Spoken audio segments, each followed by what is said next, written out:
दुनिया में अब मेरा कोई नहीं है, सिर्फ वृंदावन ही मेरा सहारा है। भूल जाइए आप सब मुझे। लेकिन अब कहाँ जाऊँ, किससे हेल्प मांगूं? अरे इन प्रभु जी से पूछती हूँ, इन्होंने तो कंठी माला भी पहनी है, तिलक भी लगाया है।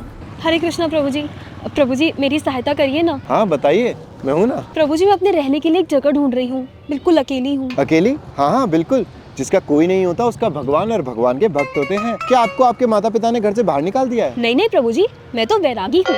मेरे माता पिता को छोड़ कर ना मैं अब यहाँ पर आ गई हूँ। उन्हें तो पता भी नहीं कि मैं वृंदावन में हूँ। उन्हें नहीं पता? ओह, तो अब कराता हूँ ना भक्ति। ये तो अकेली है, मौका अच्छा है। कहाँ खो गए प्रभु जी? मेरे ठहरने की व्यवस्था तो कराइए। बिल्कुल बिल्कुल, लेकिन आपने बोला कि आप वैरागी हैं। पहले मुझे वैराग्य का अर्थ बताएं। संसार की वस्तुओं का त्याग कर देना। विशिष्टे परम पुरुषे राग इति वैराग्य, यानी भगवान से विशेष रूप का प्रेम होना, राग होना, यही वैराग्य है।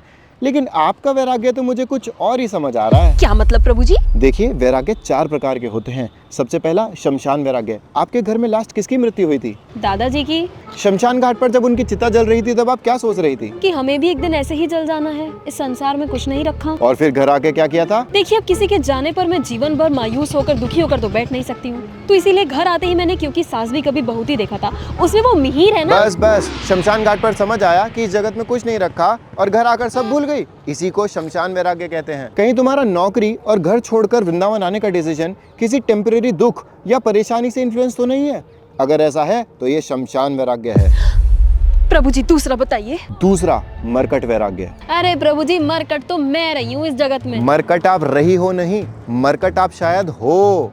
मरकट यानी बंदर। क्या मतलब प्रभु जी? एक बंदर को कभी बैठे देखा है? कितना मासूम दिखता है, एकदम विरक्त, एक साधु की तरह, जैसे संसार से उसे कोई मतलब ही ना हो। लेकिन जैसे ही उसके सामने से कोई केला, फ्रूटी या चश्मा लेकर जा रहा हो, उसका साधुत्व एकदम भंग हो जाता है, झपट्टा मार कर विषय भोग करना शुरू कर देता है ना? जी प्रभु जी। तो ये है मरकट वैराग्य। नकल में बंदर की तरह बाहर से विषयों को त्याग देना, लेकिन जैसे ही मौका मिले मजे लेना। वासनाओं को छोड़ना नहीं चाहता, भोग करना चाहता है और वैराग्य का ढोंग करता है कि देखो मैं तो कितना बड़ा भक्त हूँ। तीसरा है फल्गु वैराग्य। ये सुना सुना सा लग रहा है प्रभु जी। कभी कभी मुक्ति की इच्छा करने वाले लोग भगवान से संबंधित वस्तुओं को भी माया समझकर उसका त्याग कर देते हैं। ऐसे त्याग को फल्गु वैराग्य कहते हैं। जैसे बहुत से लोग भक्ति को भी माया समझते हैं। भक्ति तब तक करेंगे जब तक भगवान में लीन नहीं हो जाते, जैसे अद्वैतवादी। ये फिलॉसफी तो आचार्य प्रशांत और सदगुरु की लगती है। और लास्ट है युक्त वैराग्य। उदाहरण के तौर पर एक भक्त वस्तुओं से डिटैच रहता है और उसे भगवान से जोड़कर शरीर की नीड के अनुसार लग्जरी जीवन नहीं बल्कि एक सिंपल लाइफ जीने के लिए यूज करता है, वही युक्त वैराग्य है। प्रभु जी, मेरा तो शमशान वैराग्य है। मैं घर जा रही हूँ, बाय। हरि बोल। अकेले व्यक्ति को प्रचार करना कितना आसान होता है, वरना आजकल तो माता पिता भक्ति भी नहीं करने देते। मजा आ गया।